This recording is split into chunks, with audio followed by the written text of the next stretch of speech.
देश में bullet train चलाने वाली संस्था national High Speed Rail Corporation Limited ने उम्मीद जताई है कि सितंबर में दिल्ली वाराणसी कॉरिडोर की फाइनल डीपीआर यानी डिटेल प्रोजेक्ट रिपोर्ट तैयार हो जाएगी। दिल्ली के सराय काले खां से शुरू होकर पीएम मोदी के संसदीय क्षेत्र वाराणसी तक करीब 865 किलोमीटर रूट पर बुलेट ट्रेन की फाइनल डीपीआर रिपोर्ट अगले महीने सितंबर तक पेश की जाएगी। यमुना एक्सप्रेसवे पर बनने वाले जेवर एयरपोर्ट को देखते हुए बुलेट ट्रेन की डीपीआर को एयरपोर्ट से लिंक करने की रूपरेखा तैयार की जा रही है। इस रूट की शुरुआत दिल्ली के सराय काले खां से होगी। नोएडा के सेक्टर 144 में यूपी का पहला स्टेशन बन सकता है। वहीं बुलेट ट्रेन का दूसरा स्टेशन जेवर इंटरनेशनल एयरपोर्ट होगा। चलिए अब आपको बताते हैं दिल्ली वाराणसी कॉरिडोर पर कुल कितने स्टेशन हो सकते हैं।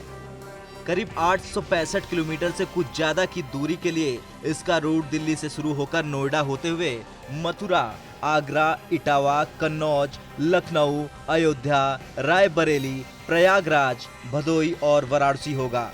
इस कॉरिडोर पर बुलेट ट्रेन एलिवेटेड लाइन पर चलेगी जिसकी ऊंचाई करीब 10 मीटर होगी। कॉरिडोर की खासियत यह है कि दिल्ली से शुरू होकर पीएम मोदी के संसदीय क्षेत्र वाराणसी तक जाने में ये ट्रेन रामलला की नगरी अयोध्या से भी होकर गुजरेगी। बुलेट ट्रेन की योजना धरातल पर आने के बाद दिल्ली से अयोध्या और वाराणसी तक जाने वाले श्रद्धालुओं के लिए ये यात्रा बेहद अहम होगी।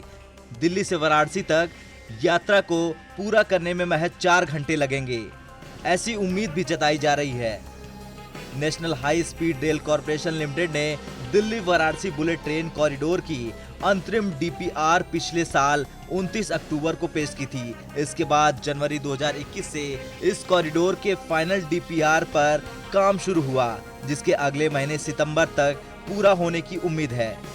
इस रिपोर्ट में इलाके की जनसंख्या, इस क्षेत्र में बुलेट ट्रेन के लिए ट्रैफिक, फुटफॉल का भी जिक्र किया जाएगा। इन रूटों पर चल रहा है बुलेट ट्रेन योजना का सर्वे। वाराणसी हावड़ा करीब 760 किलोमीटर, मुंबई नागपुर करीब 553 किलोमीटर, दिल्ली अहमदाबाद करीब 866 किलोमीटर, चेन्नई मैसूर करीब 435 किलोमीटर, दिल्ली अमृतसर करीब 459 किलोमीटर, मुंबई हैदराबाद करीब 711 किलोमीटर। इन सभी रूटों के सर्वे का काम चल रहा है। सर्वे पूरा होते ही National High Speed Rail Corporation Limited दिसंबर 2023 तक चरणबद्ध तरीके से इन सभी रूटों के डीपीआर भी रेल मंत्रालय को सौंप देगी।